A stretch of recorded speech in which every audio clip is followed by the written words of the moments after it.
Hola, buenas tardes a todas. Vamos a hablar de las ventajas de los tratamientos, de hacer los tratamientos de fecundación in vitro en verano. Y luego al final ya contestamos todas las dudas que tengáis, todas las preguntas. Como os decía, hoy vamos a hablar de la fertilidad y de los tratamientos en verano, de las ventajas de hacer los tratamientos en verano. Os voy a presentar la primera diapositiva para haceros un poquito el esquema de lo que vamos a hablar. Vamos a hablar de lo que supone el estrés y de las ventajas de que disminuya el estrés en verano. Vamos a hablar del beneficio de la vitamina D, de la alimentación saludable y de las razones prácticas por las que hacer los tratamientos en verano. Y a todo esto nos va a responder a esta pregunta de si aumentamos las posibilidades de embarazo durante esta estación. Vamos a la primera diapositiva.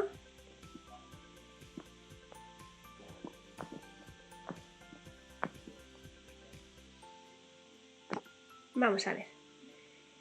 En el verano está claro que tenemos menos estrés porque tenemos vacaciones, es una época más agradable en general y esto tiene ciertos beneficios en la fertilidad. Vamos a ver por qué. Os voy a explicar qué supone el estrés para la fertilidad y para los tratamientos. Mira, en encuestas que se han pasado muchas veces a pacientes que están en tratamientos de reproducción asistida, aproximadamente el 50% de las mujeres cree que el estrés es el mayor impedimento para quedarse embarazadas. Vamos a ver, el estado emocional no influye como tal sobre los resultados del ciclo, es decir, ni sobre la cantidad de óvulos recuperados, ni sobre la calidad ovocitaria, ni sobre la calidad embrionaria, y por tanto el estado emocional no influye de una manera directa en el éxito del ciclo, pero sí que tiene una relación directa con el abandono precoz de los tratamientos. Las parejas, las mujeres que sufren un alto grado de ansiedad y de estrés, abandonan muy pronto los tratamientos. Es decir, es probable que el estrés sí que acabe condicionando las posibilidades de embarazo en las parejas menos dispuestas a perseverar en los tratamientos. Tenemos claro que generalmente para lograr un embarazo a veces hay que hacer varios ciclos, varios tratamientos de fecundación in vitro, y esto va afectando de una manera negativa al estado emocional de la mujer y de la pareja, y esto hace que muchas veces la pareja o la mujer abandone antes de que haya hecho su número de ciclos óptimos para lograr el embarazo, que abandone mucho antes. Con lo cual, como en verano vamos a tener un grado de ansiedad mucho menor y un grado de estrés mucho menor, es una buena época para plantearse hacer un tratamiento como una fecundación in vitro, que es un tratamiento que genera mucho estrés a la mujer. Vamos a enseñaros otra diapositiva. El estrés también tiene efectos negativos sobre el ciclo reproductivo. Las mujeres que tienen picos de estrés generan más adrenalina, que es una hormona que se libera en respuesta a ese estrés, y eso les va a disminuir otra hormona que se llama GnRH, que es una hormona hipotalámica que se libera para inducir ovulación. Cuando el estrés inhibe la ovulación, esto puede hacer que la mujer tenga muchos ciclos sin liberar óvulo y por tanto sin posibilidad de embarazo natural. Es decir, sí que hay una relación directa entre el estrés y los ciclos anovulatorios por este aumento de adrenalina y esta disminución en esta hormona liberadora de gonadotropina que se produce en el hipotálamo. Y luego el estrés en el varón también disminuye claramente la cantidad y la calidad de los espermatozoides, porque disminuye la testosterona y por tanto para el varón el estrés también es una situación que le va a perjudicar a nivel reproductivo. Por lo tanto, cuando estamos más relajadas, también aumentamos la frecuencia de las relaciones sexuales, que es bueno tanto para mejorar el semen de cara a una fecundación in vitro como para también aumentar las posibilidades de embarazo natural.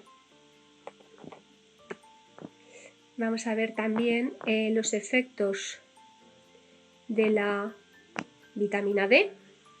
En el verano aumenta la exposición a la luz solar y por tanto aumentamos los niveles endógenos de vitamina D. Vamos a ver qué funciones tiene la vitamina D. Primero os voy a mostrar alimentos que contienen alta cantidad de vitamina D, aunque la principal fuente de vitamina D es el sol.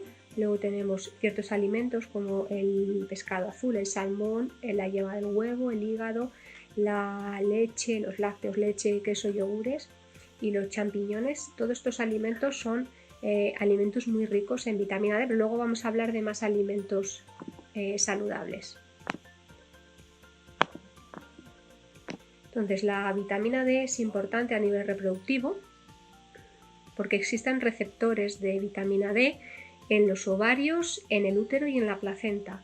Por tanto, hay una clara relación entre los niveles adecuados de vitamina D y un buen funcionamiento a nivel reproductivo.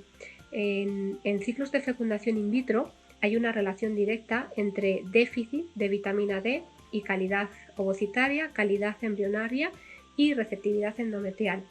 El punto de corte parece ser que está por debajo de los 20 nanogramos, donde se han observado que disminuyen las tasas de recién nacido vivo.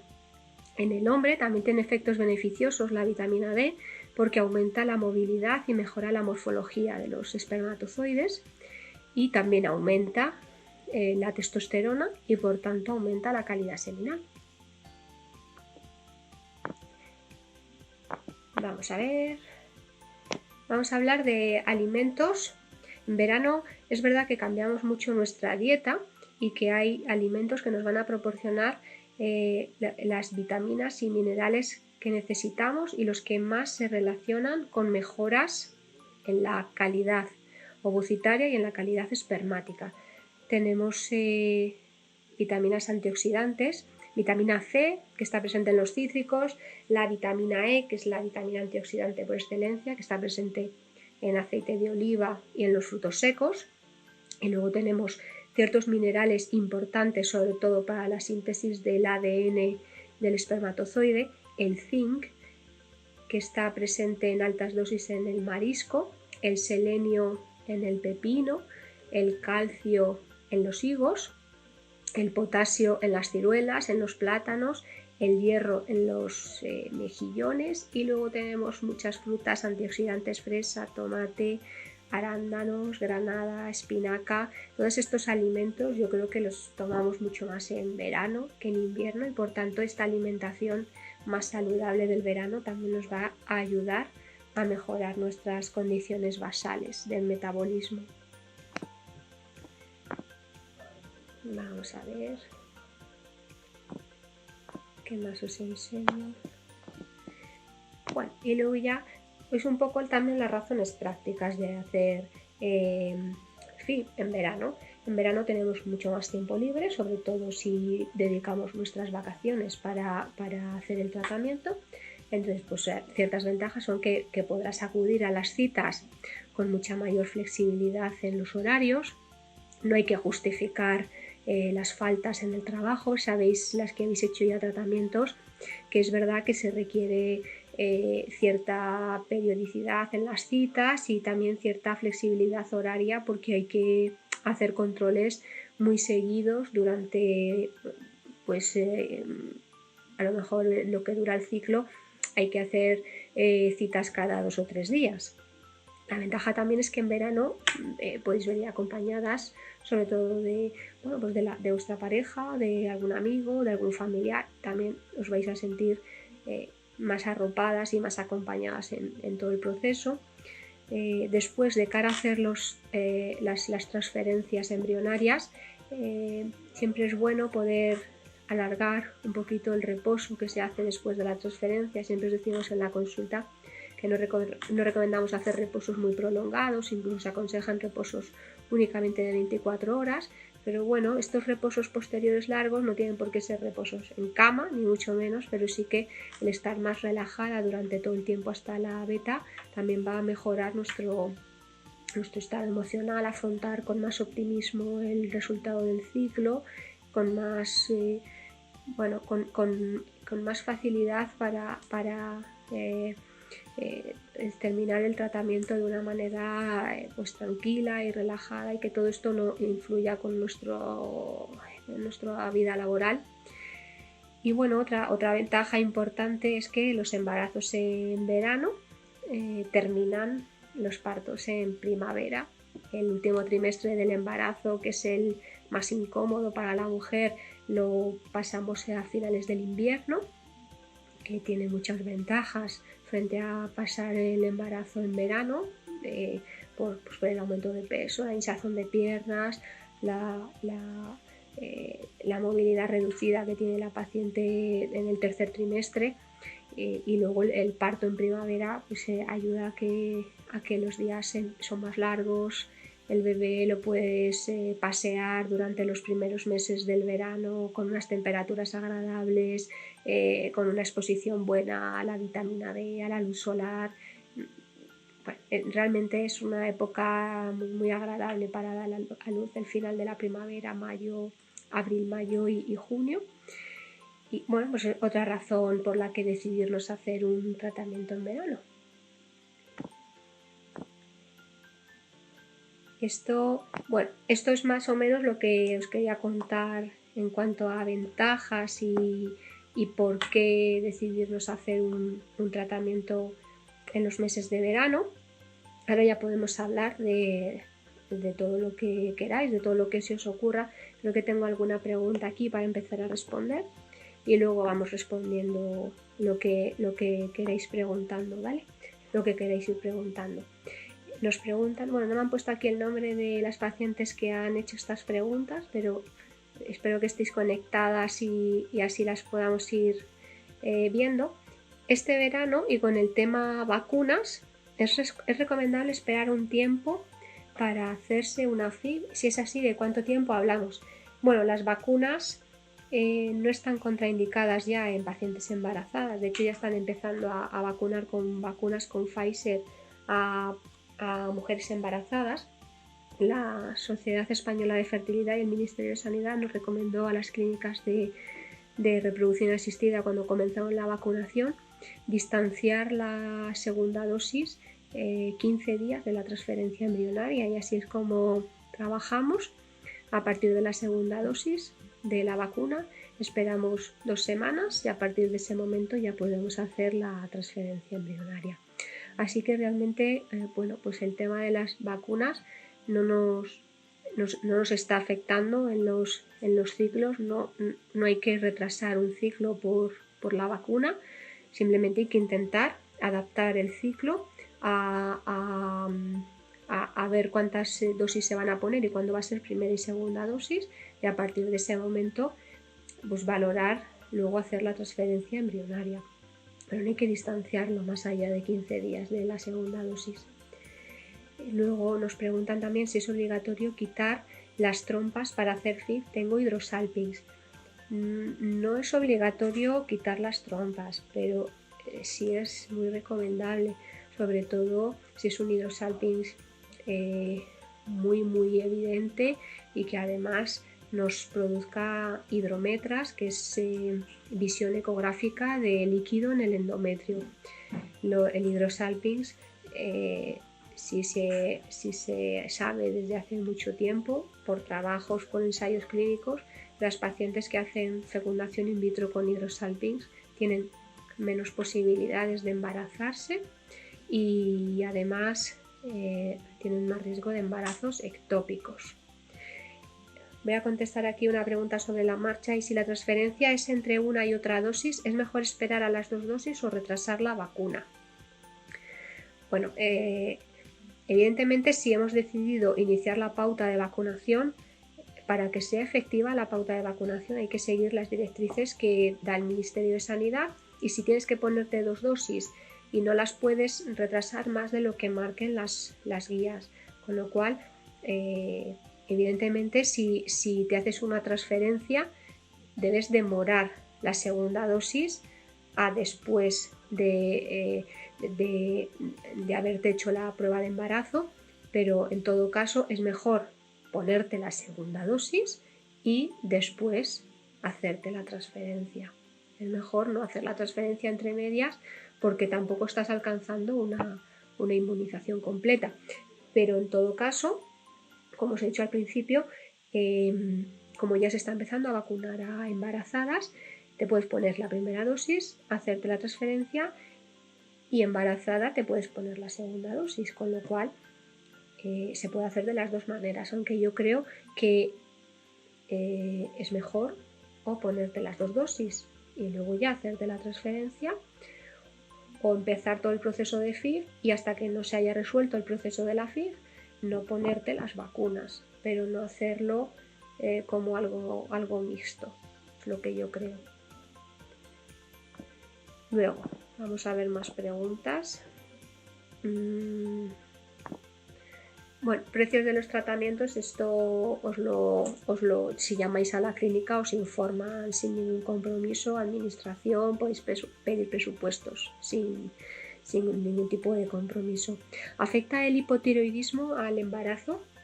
El hipotiroidismo afecta al embarazo, el hipotiroidismo grave, grave me refiero a hipotiroidismos por encima de 5, la TSH, no tratados, pueden producir retraso mental y defectos en el desarrollo neurológico fetal. Entonces, el hipotiroidismo hay que tratarlo en el embarazo. Antes del embarazo ya hay que tratarlo en la etapa preconceptiva para que la mujer llegue al embarazo con unos niveles de TSH normales. El tiempo de vida útil que tiene el Gonal 1050 después de caducar por fecha pero sin abrir la caja.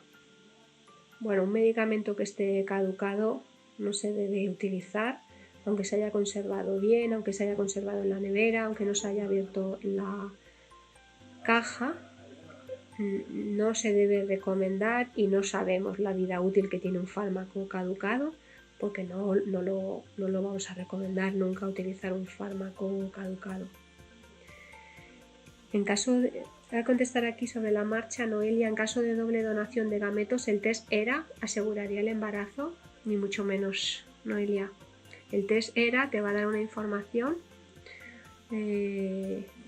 solo sobre la receptividad endometrial, pero puede haber un fallo de implantación del embrión por otros muchos motivos, con lo cual no hay ninguna prueba que te asegure el embarazo.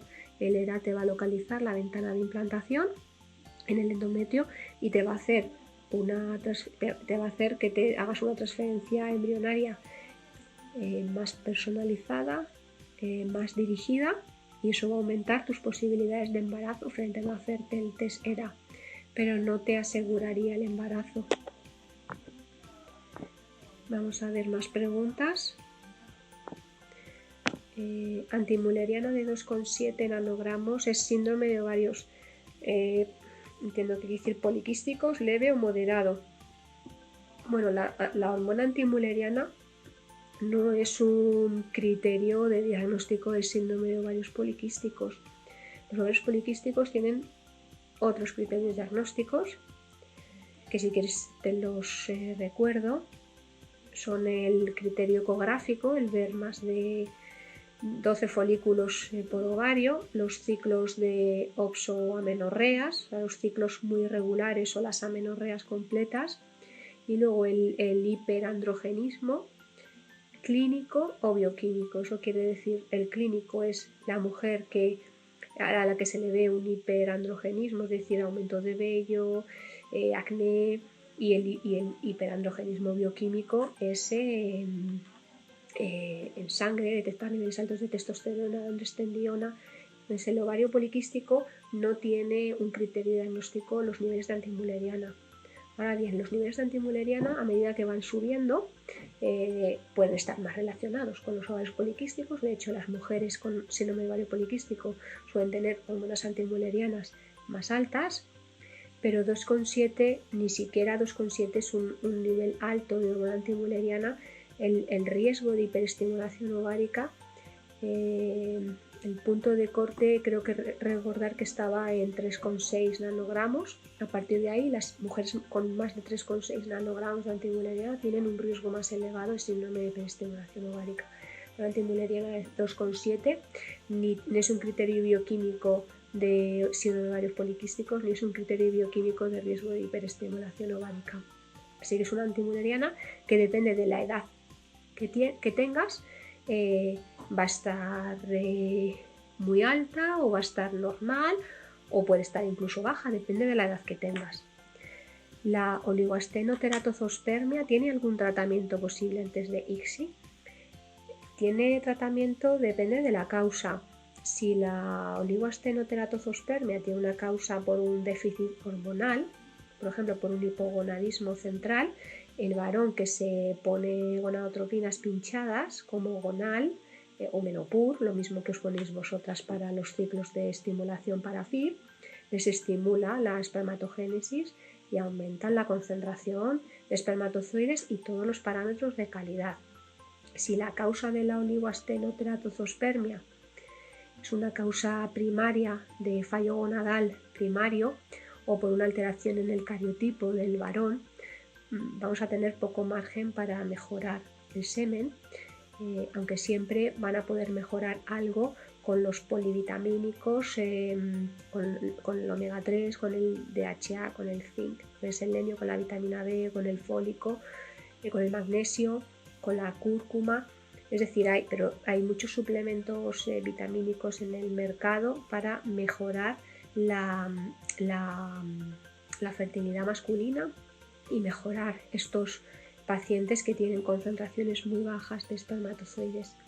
Y luego, bueno, puede haber también causas infecciosas, es decir, si el paciente tiene una prostatitis aguda o crónica, también le va a empeorar la calidad seminal, y una vez que tratemos la infección de la próstata, le puede mejorar el semen. O sea que depende de la causa de la oligoastenoteratozospermia, puede tener causas más curables o menos curables, pero en cualquier caso con los complejos vitamínicos siempre mejoran algo la calidad.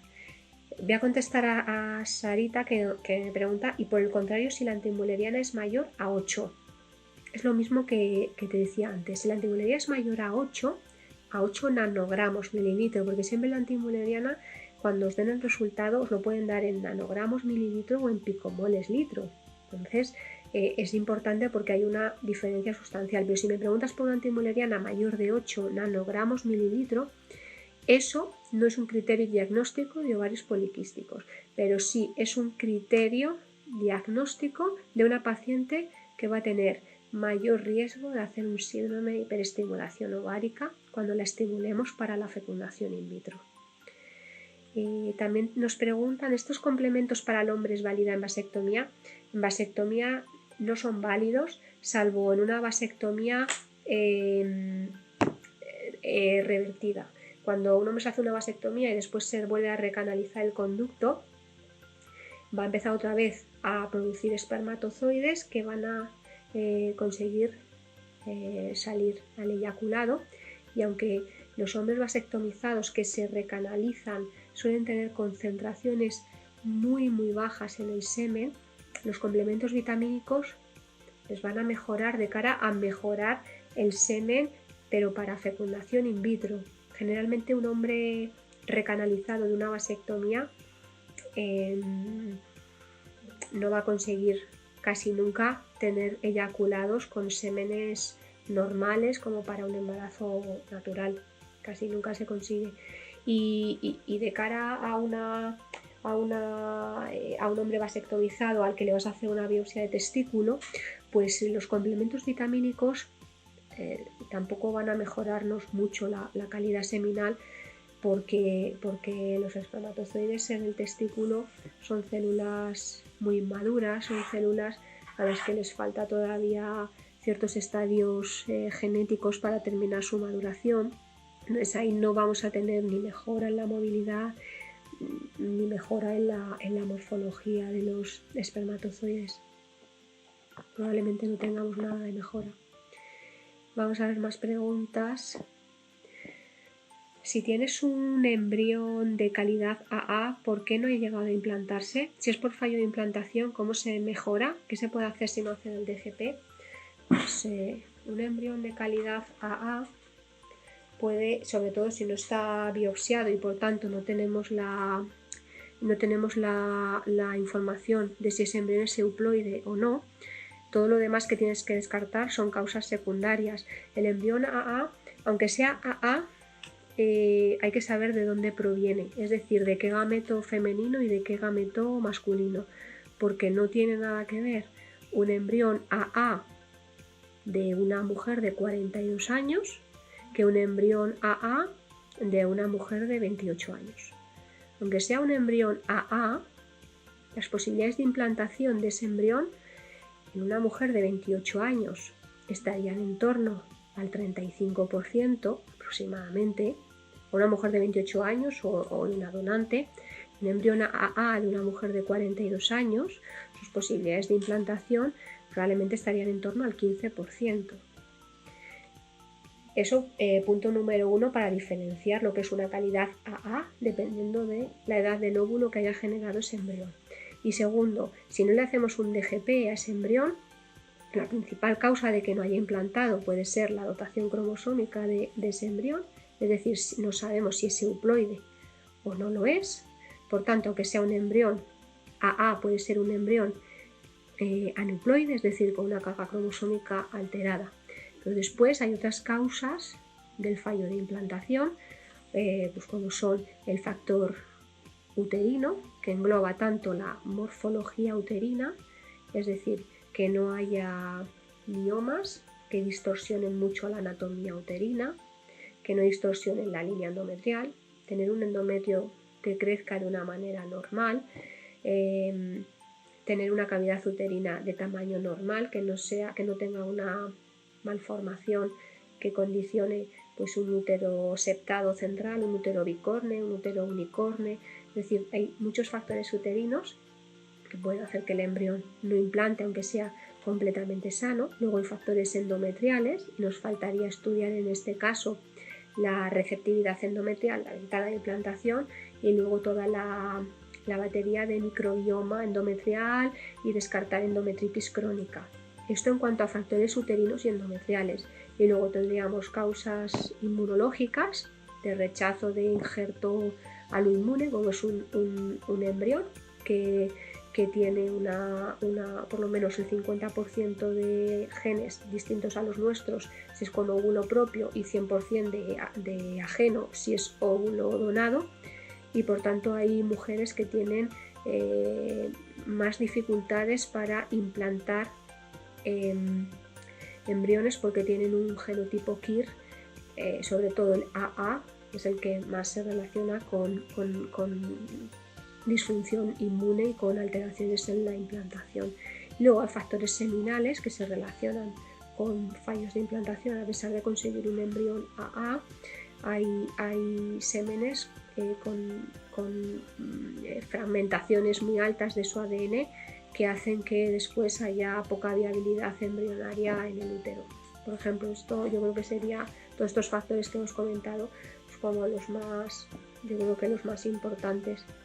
Y bueno, voy a contestar aquí otra pregunta. La probabilidad de implantación es menor si es por criotransfer.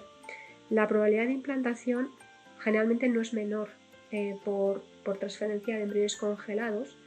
Lo que pasa es que los embriones que congelamos muchas veces son los embriones de segunda elección. Entonces ahí está el sesgo de la calidad embrionaria. Cuando hacemos una FIV, Generalmente transferimos embriones en fresco y congelamos embriones, y por tanto vamos a transferir en fresco los que nos parecen de mejor calidad. Si guardamos los embriones de segunda elección para los transfer de congelados, estos embriones tienen menos probabilidad de embarazar por la calidad morfológica que tienen, pero igualdad de calidad morfológica, las posibilidades de embarazo prácticamente no varían, sobre todo con embriones de paciente menor de 39 años o de óvulo de donante.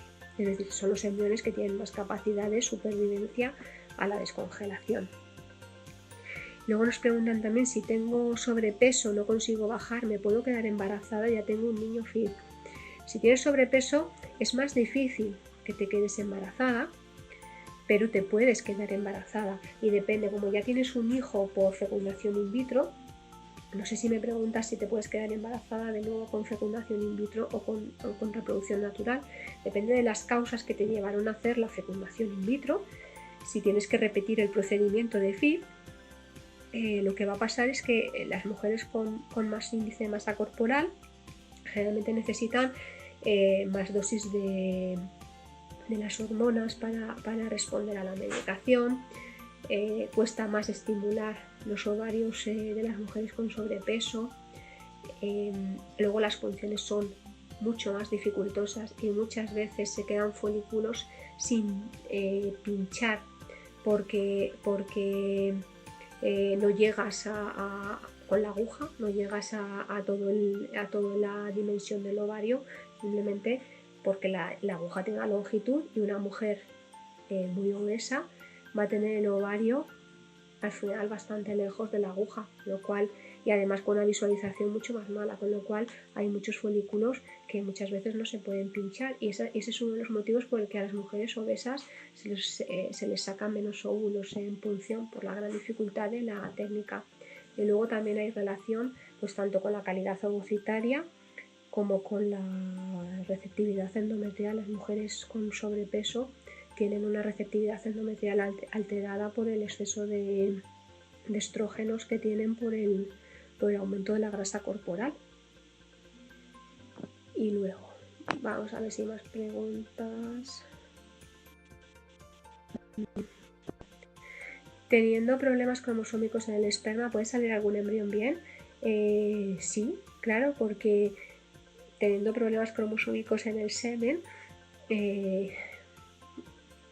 no tienen por qué estar todos los espermatozoides alterados. Cuando tú haces un estudio de los cromosomas en el semen, siempre te va a dar una proporción de aneuploidías, pero el 100% de los espermatozoides rara vez son anómalos, con lo cual se trata de hacer fecundación, generar embriones, y habitualmente cuando el FIS en el semen está alterado a nivel cromosómico, habitualmente eso es indicación de diagnóstico preimplantacional para poder descartar los embriones no sanos y poder quedarnos con los embriones euploides. Pero un paciente con espermatozoides, con un FIS alterado para ciertos cromosomas, claro que puede generar embriones sanos. Y bueno, es verdad que en verano hay más probabilidades de quedar embarazada. Yo creo que esto ya lo hemos estado hablando al principio. En verano hay más probabilidades de quedar embarazada de manera natural y hay mejor tolerancia a los tratamientos de fecundación in vitro. No sé si la mujer que ha hecho esta pregunta ha estado conectada, pero hemos hablado de la importancia del estrés, de la importancia de los niveles adecuados de vitamina D y de la alimentación saludable que tenemos en verano, con mayor disponibilidad de frutas y verduras que nos van a aportar muchos de los nutrientes que nos estamos tomando el resto del año en pastillas. O sea que sí, en verano hay más posibilidades de quedarte embarazada si disminuye tu estrés, si tienes más tiempo libre, si estás más expuesta a la luz solar, si tienes un aumento de las relaciones sexuales, y si todo esto también te permite afrontar el ciclo de reproducción asistida pues con mucho más optimismo, energía, ganas de luchar La mente positiva mejora mucho las posibilidades de embarazo de la mujer. Yo no sé si hay más preguntas. Creo que preguntas que tenía yo escritas no, ¿vale? Pero bueno, si tenéis más preguntas que me podéis ir escribiendo, yo encantada de contestaros. No sé si tengo otra aquí. No, aquí no hay preguntas, vale. Hay más posibilidades que la primera. Hay más posibilidades que la primera o a la primera. Hay más posibilidades que la primera. No te entiendo muy bien esta pregunta. Si te refieres a que si tienes más posibilidades de embarazo a la primera, las posibilidades de embarazo más o menos en los 3 primeros ciclos de fecundación in vitro se mantienen de una manera más o menos similar y crecen de manera exponencial. Es decir, si tenemos un 30%, estoy en mi tercera transferencia de embriones, si tenemos un 30% de embarazo, por ejemplo, en la primera transferencia o en la primera FIV, tendremos, digamos, a igualdad de embriones, tendremos las mismas posibilidades de embarazo en el segundo ciclo y las mismas posibilidades de embarazo en el tercero. Si la calidad embrionaria va bajando, las posibilidades de embarazo irán bajando. Y si hemos hecho 3 ciclos, habremos acumulado una probabilidad de embarazo, pues depende de la probabilidad que tengamos inicialmente, pues a lo mejor el hacerlo 3 veces nos ha dado una probabilidad acumulada de un 75%. Pero eso no quiere decir que a la tercera tienes un 75% de posibilidades de quedarte. Quiere decir que las mujeres que han hecho en las mismas condiciones que tú 3 ciclos de fecundación in vitro están acumulando un 75% de posibilidades de embarazo. Es decir, se habrán embarazado 3 de cada 4 pacientes que han hecho FIV en las mismas condiciones que tú. No sé si me he explicado, pero no quiere decir que haya más posibilidades de embarazo a la segunda o a la tercera. De hecho, las mujeres de mejor pronóstico se embarazan en las primeras transferencias y la mujer que lleva muchas transferencias hechas normalmente entra en ciclos de peor pronóstico. A ver, que tengo aquí más preguntas. Para la entrega de semen, el tema de la vacunación del COVID funciona igual que en las mujeres a los 20 días de la última dosis de la vacuna. Para la entrega de semen no hay indicaciones en cuanto a retraso de entrega de semen por vacuna. No la hay, porque no es tanto por la afectación del gameto como por lo menos las primeras pautas que dio el Ministerio de Sanidad fue en cuanto a la transferencia embrionaria de cara a no vacunar a pacientes recién embarazadas, es decir, en primeros días de gestación, en primer trimestre de gestación, que es cuando se produce la embriogénesis, pero no hay indicaciones de que la vacuna afecte a la calidad seminal y que por tanto tenga que retrasar el varón 20 días la entrega del semen. Por lo menos no hay ningún protocolo hacia el semen. Me hice varios tratamientos de reproducción, los 2 últimos fueron con doble donación de gametos y nunca se implantaron la beta, en ambos casos menor de 2. Y entonces, Noelia, ¿cuál es tu pregunta? Me hice varios tratamientos de reproducción, los 2 últimos fueron con doble donación de gametos y nunca se implantaron la beta, en ambos casos menor de 2. Habría que ver tu caso concreto y completo, ver qué tratamientos te has hecho, qué tipo de embriones te has transferido, qué tipo de patología tienes, si es que tienes alguna patología, y si tienes hechos estudios de fallos de implantación, saber también qué tipo de estudios hechos. Yo te animo, si quieres que estudiemos tu caso, a que cojas una cita en la clínica presencial, o si no vives en Madrid, hacer una cita telefónica, una videollamada con toda tu historia clínica y que podamos estudiar tu caso. Si quieres hacerlo, yo te invito a que te cites cuando quieras. Las citas son totalmente gratuitas, informativas y no tienes ningún compromiso, pero podemos estudiar tu caso y ver en qué se pueden mejorar las posibilidades o darte respuestas a tus tratamientos fallidos.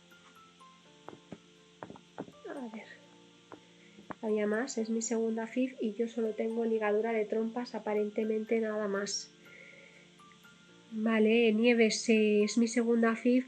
Depende de tu edad, de tu reserva ovárica y de la calidad del semen que tenga tu pareja. Puede haber una indicación de FIV únicamente por ligadura de trompas, pero el pronóstico, no te conozco, no sé tu caso, pero por ejemplo no es lo mismo una ligadura de trompas en una mujer de 32 que en una mujer de 42 años, ni con un semen normal o con un semen alterado. Entonces habría que ver un poco por qué no te estás embarazando, cuáles son las causas, y bueno, si llevas 3 transferencias, pues también saber cuántos embriones llevas transferidos, qué calidades de los embriones te has transferido, para ver si realmente hay un fallo de implantación de origen embrionario o hay que buscar las otras causas de fallo de implantación. Hola, buenos días. He recibido tratamiento en la Seguridad Social ya que mi diagnóstico es baja reserva ovárica y taponamiento de trompas. En el primer ciclo de estimulación se logró un óvulo y se te ha cortado aquí lo que has escrito. Sí, aquí abajo. 1 no es suficiente ya que se requieren 2 para hacer punción. En el segundo ciclo no se logró ninguno. Por tal razón queremos saber si nos podemos hacer un tratamiento con ustedes y cuál sería la manera. Bueno, la manera, Félix, la manera es lo mismo que decía antes, citaros en la consulta, a ser posible traer la historia clínica del ciclo de la Seguridad Social para ver cómo han estimulado a tu mujer, qué tipo de tratamiento le han hecho, qué dosis, qué protocolo, para mejorar todos esos aspectos de la medicación que han hecho que se consigan pues poco resultado en las punciones, para ver si se puede mejorar de alguna manera la estimulación. Pero lo mejor es lo que os decía antes, que os citéis en consulta para conoceros, hacer una ecografía, ver esta baja reserva ovárica y ver de qué manera se puede conseguir la mejor respuesta posible. ¿Hay más posibilidades de quedar embarazada al hacer una segunda FIV? Bueno, al hacer una segunda FIV ya tenemos la ventaja de que ya tenemos un primer ciclo de referencia, y eso es muy importante porque la primera FIV siempre es un poco la de ver cómo te va a responder la mujer, cuántos ovocitos te va a dar, cuántos embriones te va a dar, y una vez que tienes una FIV de referencia, todo eso te ayuda a que la segunda FIV vayas con una información previa muy valiosa en cuanto a modificar la pauta de estimulación en todos los aspectos que se hayan visto durante el tratamiento, que hayan podido ser más deficitarios, y por supuesto todo eso de cara a mejorar siempre la estimulación para conseguir mejores resultados en el segundo ciclo. ¿Qué más? Si intento nuevamente, debería hacer estudios previos. Noelia, si lo intentas de nuevo, que llevas, me has dicho, 2 últimas transferencias con doble donación, si no te has hecho ningún estudio de fallo de implantación, entonces sí que deberías empezar a hacer estudios de fallos de implantación antes de intentarlo nuevamente. Depende de lo que tengas hecho, pero sí que yo te recomiendo que si llevas tantos tratamientos y no ha habido ninguna beta positiva, pues realmente ver dónde puede estar la causa, para no seguir un poco en la misma dinámica de fallo. Siempre después de tratamientos y cuando ya has llegado al top, digamos, que es la doble donación y tampoco se ha conseguido el embarazo, pues por supuesto hacerte estudios de fallos de implantación. La implantación por criotransfer es menor que en fresco. La implantación de embriones congelados no es menor que en fresco, siempre y cuando los embriones tengan una calidad adecuada. Es lo que te decía antes. Si tú en una FIV tienes 2 As y 2 Cs y te has puesto los 2 As en fresco y has congelado los 2 Cs, las posibilidades de embarazo serán menores con los 2 Cs que has congelado porque son de menor calidad. Sin embargo, si tú tienes 4 As, te pones 2 As y congelas 2 As, las probabilidades de implantación de esos 4 As van a ser prácticamente las mismas en fresco y en congelado. Y después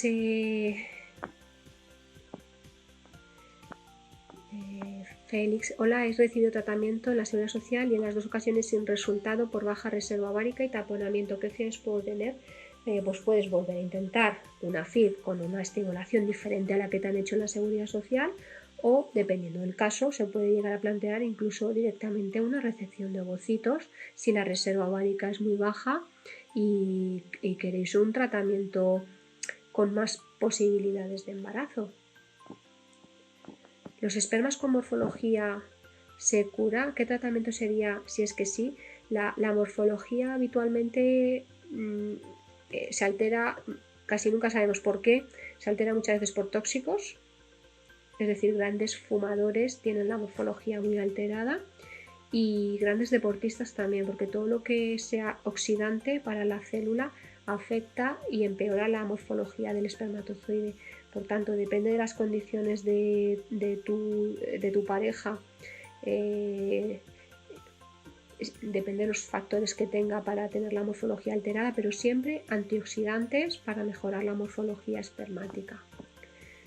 Ya me realizaron 2 estimulaciones y bien, ninguna se consiguió. Por eso te decía, Félix, que si se han conseguido, si se han hecho 2 estimulaciones y ninguna han funcionado, pues hay que valorar si realmente se puede mejorar en algo esa estimulación para intentar mejorar los resultados, o por el contrario, es una reserva ovárica extremadamente baja en una mujer con muy bajas posibilidades de embarazo con sus óvulos, y nos vamos directamente a una donación de ovocitos.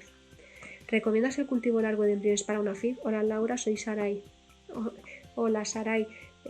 Recomiendo el cultivo largo siempre que se pueda, es decir, que haya suficientes embriones y embriones con unas divisiones celulares tempranas adecuadas. Digo esto porque el cultivo largo es una buena estrategia, pero tiene que haber al menos 3 o 4 embriones de buena calidad para poder hacer un buen cultivo largo, porque los cultivos se pueden perder hasta la mitad de los embriones o más. Así que el cultivo largo está indicado siempre que se pueda a mujeres con un número de embriones, por lo menos, yo creo que 3-4 embriones mínimo, y con fallos de implantación previos. Se puede hacer también cultivo largo con menos cantidad de embriones, pero con más riesgos entonces de que no llegue nada a día 5 y nos quedemos sin transferencia, y eso no quiere decir que esos embriones dentro del útero no también se hubieran bloqueado, porque el embrión no tiene por qué tener la misma dinámica dentro y fuera. Bueno, creo que no hay más preguntas, así que bueno, ha estado bien esto. Yo creo que hemos tocado un montón de temas, así que nos vamos a despedir. Que cualquier cosa, de todas maneras, podéis seguir escribiendo y os contestamos a las preguntas diferido por Instagram o por WhatsApp, por mail, lo que queráis, citaros en la clínica, lo que necesitéis para aclarar todas vuestras dudas, sensaciones, ganas de entender las cosas, ganas de lucharlo. Aquí estamos para vosotras. A las que os vea en estos días, pues aquí estaremos, y a las que os vea en verano, pues os recibiremos, y a las que no, pues que paséis muy buen verano, y volveremos con los directos. Yo creo que no sé si haremos algún directo ahora en verano, sino ya a la vuelta del verano volveremos a hacer otro buen directo que hablemos. Merche dice muchas gracias Laura, y eres súper, Sara, y eres súper buena doctora, nunca he estado tan a gusto, y mil ganas de empezar, y mucha fuerza Sara, y mucha fuerza Merche, que también nos vemos pronto, y la vida llega, nos dice yo en verano, ya aquí te esperamos, unos brazos abiertos, que paséis buen fin de semana y encantada de haber compartido este ratito con vosotras.